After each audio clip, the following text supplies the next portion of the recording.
Good morning. Myself Dr. Rajesh Kumar, Department of Zoology, SPC Government College Ajmer. Today we discuss about homologous recombination अर्थात समजात पुनर्योजन. This topic is continuation of my previous lecture, that is types of recombination. The topic homologous recombination may be completed by 4 points. Introduction, difference between homologous and site-specific recombination, homologous recombination in eukaryotes and prokaryotes, mechanism of homologous recombination and importance of homologous recombination. Now, first point, introduction. As we know, at least 4 types of naturally occurring recombination have been identified in living organisms. पिछले lecture के दौरान हमने देखा था कि सजीवों में कम से कम 4 प्रकार के नेचुरली पुनर्योजन पाए जाते हैं, जिनमें हमने साइट स्पेसिफिक रिकॉम्बिनेशन के विषय में चर्चा की थी. और ये रिकॉम्बिनेशन, ये 4 प्रकार के रिकॉम्बिनेशन हैं. साइट स्पेसिफिक रिकॉम्बिनेशन अर्थात स्थल विशिष्ट पुनर्योजन. दूसरा नॉन होमोलोगस रिकॉम्बिनेशन अर्थात असमजात पुनर्योजन. तीसरा रेप्लिकेटिव रिकॉम्बिनेशन अर्थात प्रतिकृत पुनर्योजन. और चौथा होमोलोगस रिकॉम्बिनेशन और we can say general recombination अर्थात सामान्य या समजात पुनर्योजन. Now we emphasize only on homologous recombination. Homologous recombination occurs between DNA with extensive sequence homology anywhere within the homology. अर्थात होमोलोगस रिकॉम्बिनेशन या समजात पुनर्योजन डीएनए में उन्हीं डीएनए के बीच पाया जाता है जिनमें एक्सटेंसिव सीक्वेंस होमोलॉजी पाई जाती है, अर्थात अत्यधिक श्रृंखला समजातता पाई जाती है. Anywhere with in the homology. The protein machinery of the 2 types of recombination differs too. जैसा कि हम जानते हैं कि साइट स्पेसिफिक रिकॉम्बिनेशन व होमोलोगस रिकॉम्बिनेशन दोनों के बीच में प्रोटीन मशीनरी अलग अलग होती है.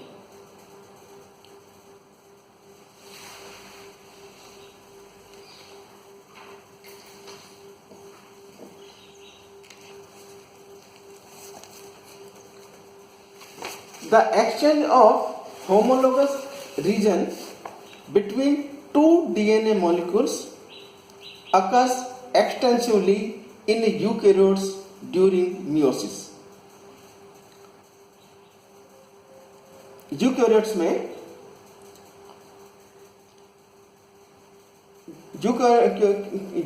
में मियोसिस अर्थात अर्धसूत्रीय विभाजन के दौरान होमोलोगस रीजन्स का एक्सचेंज होता है 2 डीएनए मॉलिक्यूल्स के बीच में.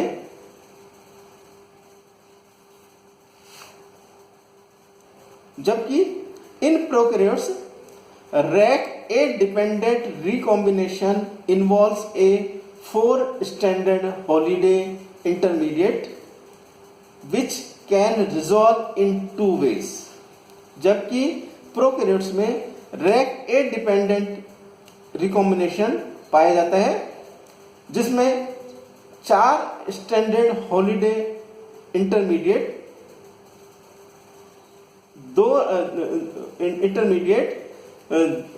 2 रास्तों के बीच में दिखाई देता है. The integrity of DNA containing unrepaired lesions can be maintained during replication by homologous recombination.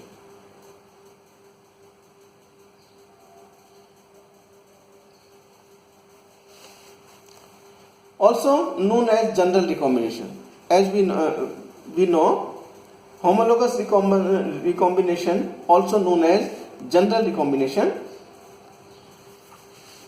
In diploid eukaryotes,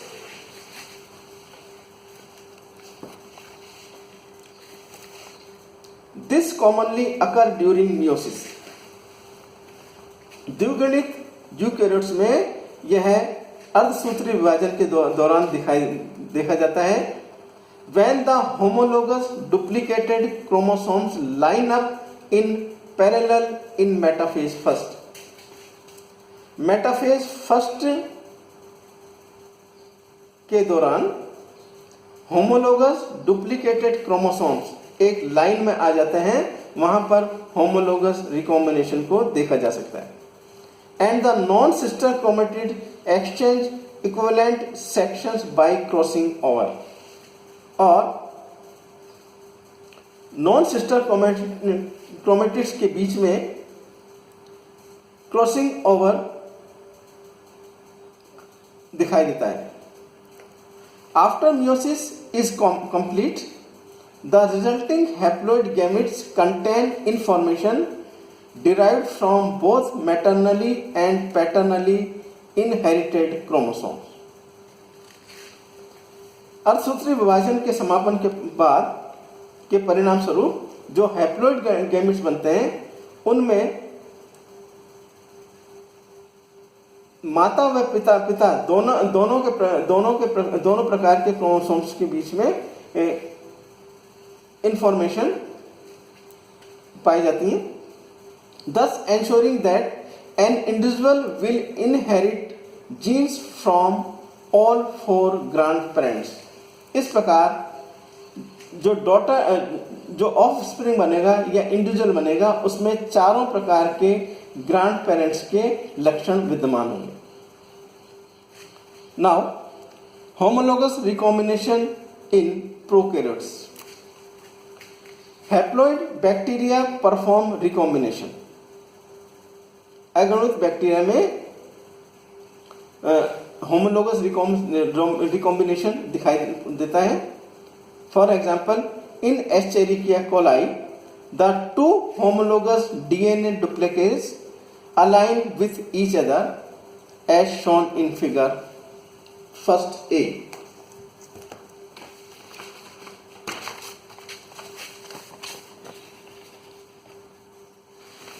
जैसा कि चित्र में दिखाया गया है,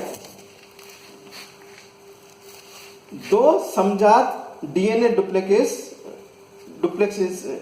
डुप्लीकेसेस एक दूसरे से जुड़े रहते हैं, जैसा कि चित्र में दिखाया गया है. And nicks are made in a pair of sister strand. और उनमें एक खांच दिखाई देती है in pair of sister strands के बीच में, near a specific sequence called chi, which occurs by a nucleus associated with the RAC-BCD protein complex. इस प्रकार दो समजात डीएनए डुप्लीकेट्स एक दूसरे से जुड़े रहते हैं, उनके बीच में एक खांच बनी रहती है दो सिस्टर स्ट्रैंड के मध्य, जो कि एक विशिष्ट प्रकार के एंजाइम जिसे रैक बीसीडी के नाम से जाना जाता है, उसकी उपस्थिति आवश्यक होती है.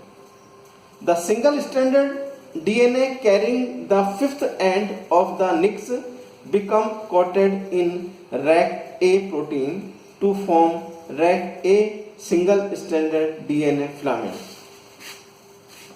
इस प्रकार सिंगल स्ट्रैंडेड डीएनए मॉलिक्यूल के लिए RecA single stranded DNA filament, जो कि रैक ए प्रोटीन है, उस सिंगल स्ट्रैंडेड डीएनए मॉलिक्यूल्स के होमोलोगस रिकॉम्बिनेशन के लिए रैक ए प्रोटीन उत्तरदायी होता है, जिसके द्वारा रैक ए सिंगल स्ट्रैंडेड डीएनए फिलामेंट्स का निर्माण होता है.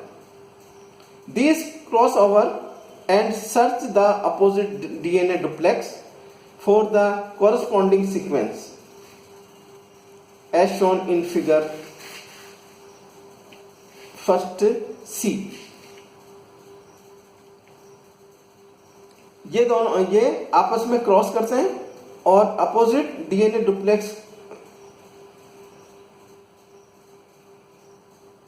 these cross over and search the opposite DNA duplex। ये आपस में क्रॉस करते हैं और अपना विपरीत जो डीएनए डुप्लेक्स है उसको खोजते हैं या पहचान करते हैं फॉर द कोरस्पॉन्डिंग सीक्वेंस, जैसा कि चित्र फर्स्ट सी में दिखाया गया है। After which the nicks are sealed, इसके बाद में जो खांच है उनको सील कर दिया जाता है। And A 4 branch holiday structure is form, और सील होने के बाद में एक चार ब्रांच वाला हॉलिडे स्ट्रक्चर दिखाई देता है, का निर्माण होता है, जैसा कि चित्र फर्स्ट डी में दिखाया गया है। This structure is dynamic and the crossover point can move a considerable distance in either direction। यह एक प्रकार का डायनेमिक संरचना है एंड क्रॉस ओवर पॉइंट्स, जो कि पॉइंट्स को क्रॉस ओवर करता है, and move A considerable distance in either direction, और दोनों दिशाओं में यह जिसे हम ब्रांच माइग्रेशन भी कह सकते हैं, जैसा कि फिगर फर्स्ट ई में दिखाया गया है। The Holliday intermediate can be resolve into 2 DNA duplexes. इस प्रकार हॉलिडे इंटरमीडिएट 2 डीएनए डुप्लेक्सेस के बीच में स्थित होता है in one of 2 ways. If the 2 invading strands are cut, the resulting recombinants are similar to the original molecules apart from the exchange of a section in the middle part as shown in figure first F, जैसा कि first F में दिखाया गया है। If a non-bending strands are cut, the products have 1/2 from one parental duplex and 1/2 from the other, with a hybrid, that is heteroduplex section in between as shown in figure first G.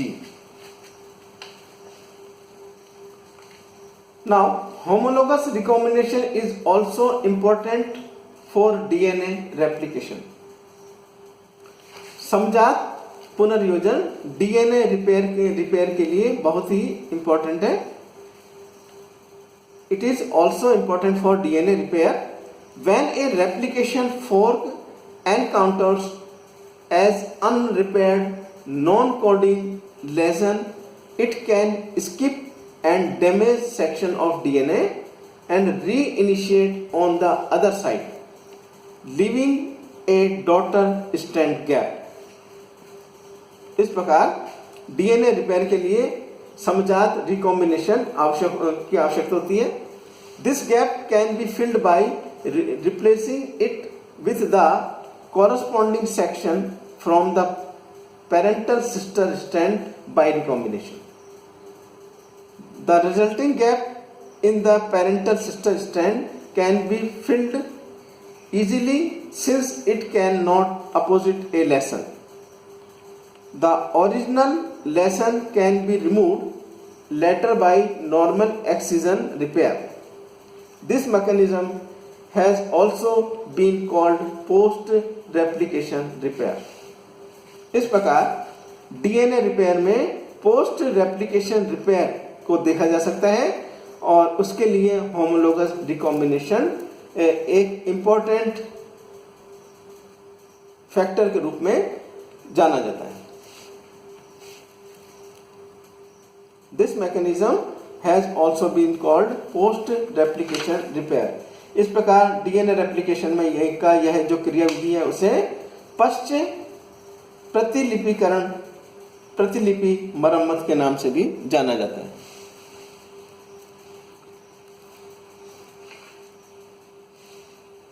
Thus homologous recombination are as a general recombination। Thank you।